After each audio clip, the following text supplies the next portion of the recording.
Kahala Yahweh Bashim Mashiach Yahushai Bashim Kakradesh Brakatah Yahweh Brakatah Yahushai Brakatham Swaliakim Waakim out there keeping this word truth, and the Aqua out there keeping this word truth in all sincerity, teaching the downfall of Esau. The 2/3 is wicked queendom and these heathens. War, rumors of war. I told you there ain't no rumor no more. They at war. There is a war going on. You know, they already sent 750 troops over there. And for some reason, Esau think that they could stop this. Look at this. 717 is the time.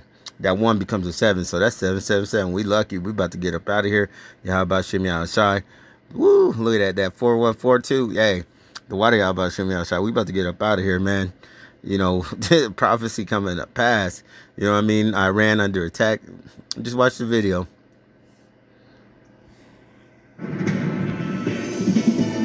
From Studio 4 in the world headquarters of RT America in our nation's capital, this is the News with Rick Sanchez. Hi, everybody. I'm Rick Sanchez. Have you seen what's going on in Iraq? As a matter of fact, we were just given this report just moments ago that seems to indicate that missiles have hit the airport there at Baghdad International Airport, several of them. It's a bit of a mess there right now. Flights are being canceled. We're trying to get as much information as we possibly can on this report. As we do, we should also let you know it's not just there. The U.S. Embassy in Baghdad has been coming under attack as a result of the Trump administration is now scurrying to try and relocate troops to try and find out how it can put out some of these fires and the mess that's going on in and around Baghdad right now. Now, think about those words for just a minute. Fires and the mess that is going on in Baghdad. After 189,000 war deaths, 37,000 U.S. troops killed or maimed, 655,000 who have died inside of Iraq, 2.8 million people who have been displaced, more than $2 trillion that has been spent on this war, $7 trillion that will be due in 2053 because the Iraq war was paid for with borrowed money. Did you know that? Did you know that? Did you know that the Iraq war was paid for with money we borrowed? It's like paying for a war with a credit card, the way we buy a second or third suit or a dress that we may not really need, right? Anyway, after all of that, in a war that outlasted World War II, what do we have to show for it? Look at this. These pictures, that's today. A place where it now appears that we can't even secure our own embassy, which is usually a surefire sign that you're simply not wanted in the place where you put your embassy, right? So a few years back, after I was fired by CNN for telling too many truths, I met with another network who was thinking about hiring me at the time. I'm not going to give you the name of the network, but their initials are CBS. Anyway, in a discussion about news content with one of their executives at the time, I remember mentioning how important it was for us to maintain our focus on Iraq, given the vast resources that we've spent there as a country and the horrible mistakes that we had made, right? Just about then, the executive turns to me and he says, "No, we don't do Iraq stories here. Too negative," he said. And quote, it doesn't make us look good. I guess he was referring to, as Americans, it doesn't make us look good. Well, you know, as an American and as a journalist, I argued, that's exactly why we should do these types of stories, I said, because we need to admit and learn from our mistakes. Well, today, the situation in Iraq is not good. In fact, between angry Iraqis, opportunistic Iranians, we may be heading for another showdown there. The corporate media, by the way, is ignoring the story, essentially. This newscast will not. Covering this story is the right thing to do. Oh, by the way, the job with CBS? I didn't get it. This is the News with Rick Sanchez, where we do stories you need to hear, no matter where they take us. And we do them because we think it's time to do news again.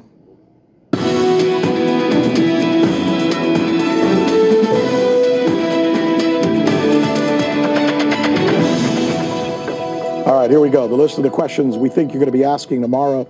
How much worse can the invasion of Iraq seem given the attacks on our embassy there and what we're hearing now about what's going on in the airport? Is there another subprime meltdown coming to America that you need to know about? We're going to break that down for you. And what is the editor of WikiLeaks saying about Julian Assange that you should know about? All right, but let's do this. We're going to begin, first of all, with the breaking news. Here's what we're learning right now. The information that we have coming into us is that there's been an attack in the airport. This is Baghdad International Airport. 2 cars burned, several rockets fired, 3 missiles have come down inside the airport perimeter, one of them in the air cargo terminal. The airport has now been shut down. Apparently, the Iraqi prime minister confirms the rocket attacks.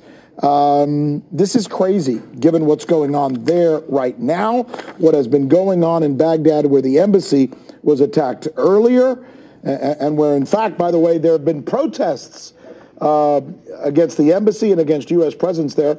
Those have been going on now for what? The better part of the last month? And we here have been reporting this to you. Most others haven't. The Trump administration is attacking a militia group with ties to Iran, accusing it of being behind all of this. Now, this is really almost weird. So this group is called the Kataib Hezbollah, K-A-T-A-E-B, Kataib Hezbollah. Ever heard of them? They seem to have come out of nowhere. Nonetheless, the administration, Trump administration, and many in the media are now referring to it as one of the world's most dangerous terrorist organizations. Joining us now, correspondent Michelle Greenstein. She's been working on this story for us. This whole thing seems a little bit fishy, that it seems to me, I mean, I follow this as much as the next guy, that out of nowhere there's this organization being referred to as the most dangerous terrorist organization in the world. Who? What? Who are they? That's a great question. Kataib Hezbollah, which translates to Brigades of the Party of God, is actually one of the major militias in Iraq. It came into being in 2003 during the U.S.-led war against Iraq. Actually, this group earned its reputation by planting roadside bombs to attack U.S. forces that had occupied the country. But it assumed its present form in 2007. So it used to be kind of this umbrella organization accounting for several of these groups until 2007, when it issued this statement announcing a merger. Now, after the U.S. official withdrawal of troops from Iraq in 2011, Kataib Hezbollah actually sent fighters to defend Syria from ISIS. So they kind of switched from fighting these U.S. forces in Iraq to combating these U.S.-backed rebels in Iraq and Syria. Now, even though the exact number of people is not known, the group did claim in 2015 that it had 1,000 fighters in Aleppo fighting ISIS and defending the Assad government. Now, the Foundation for the Defense of Democracies, which is a Washington-based think tank, estimates that it has between 1,000 and 3,000 members, but overall it's part of the PMF, which is the Popular Mobilization Forces, which is basically these groups of militias that Iran does in part actually arm and train, which was formally established in 2014 in response to the threat of ISIS. Now that's important because it actually was Iraqis being urged to take up arms against ISIS, which had, of course, started to take over large parts of Iraq and Syria. This thing has just blown up over the last 48 hours, and apparently it's not as simple as it sounds. The corporate media is making it sound like just out of the blue, this group just decided to attack the U.S. Embassy. Right. Actually, there was something that preceded that, right? Well, let's talk about the timeline here. At first, we had this attack on the U.S. contractor, right, which the U.S. claims that Kataib Hezbollah was behind, although the U.S. hasn't brought any intelligence to back up these claims yet. As we know, Scott Ritt is probably going to give us a little bit more information on that as he's coming on later in the show. But then in response to that, on Sunday, December 29th, Washington actually conducted these airstrikes against Iraq and Syria, killing at least 24 people. And the Pentagon says that these 5 sites of attacks were against Kataib Hezbollah. Now, Iraq denounced this, right? They said it's a violation of their sovereignty and actually vowed to revise its relations with the U.S. Iran also called it a clear example of terrorism. And then on the other hand, we had people like Benjamin Netanyahu actually congratulating Mike Pompeo on this incident. But what followed was a lot of anti-U.S. public outrage. And we had the siege on this U.S. embassy in Iraq, where hundreds of protesters in Baghdad broke into the U.S. embassy compound. They broke into the gate,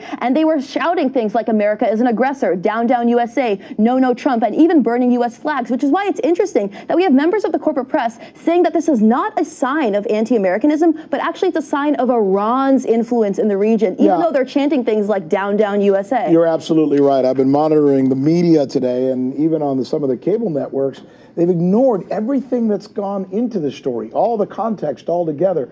Good stuff, Michelle. Let's get the other part of the story now. with Scott Ritter. I mean, the man needs no introductions. When it comes to Iraq, there's few people who have what he has. He's the author of the book called Target Iran. Buy it. The truth about the White House's plans for regime change. This guy's a truth teller. He's the only one who stood up at the time of the Iraq War. I first got to know him when I worked at MSNBC back when I was a little kid. Just kidding. He's the one who said this is a lie. He's the one who said we shouldn't go into Iraq. He's the one who said there aren't any weapons of mass destructions. He was proven right, by the way, and yet it had a negative effect on his career. So we're glad we have Scott here. Let's talk about this thing going on right now. This seems weird. First of all, another organization, I've never heard of these guys, Kataib Hezbollah. Suddenly we're attacking them and now they're attacking us. Another front, Scott? Do we need this? Well, we certainly don't need it. You know, what we're seeing unfolding in Iraq today is a manifestation of, 15 years of sustained failure. Kataib Hezbollah existed in 2003 when we entered Iraq. They were affiliated with the Badr organization, an Iranian-sponsored group of Iraqis who were anti-Saddam. And they joined the anti-Saddam coalition.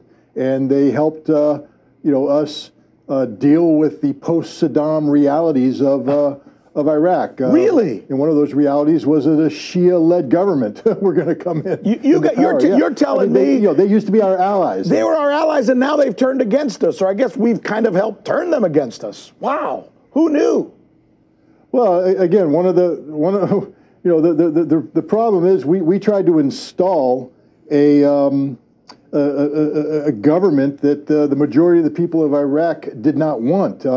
They eventually there was an election. They voted in a Shia-dominated government, and that means by extension you voted in a government that's more sympathetic to Iran than it is the United States. And suddenly the United States stopped being seen as a liberator, if they were ever seen as a liberator, and became an occupier. Now Kataib Hezbollah and other Shia organizations, instead of being our allies, became the enemy. Wow. And until 2014, when suddenly we had a common enemy come into play, ISIS, and the Kataib Hezbollah and the rest of the popular mobilization forces became part of the anti-ISIS coalition. And the irony was the units that we bombed on Sunday were actually deployed in Iraq and Syria fighting ISIS.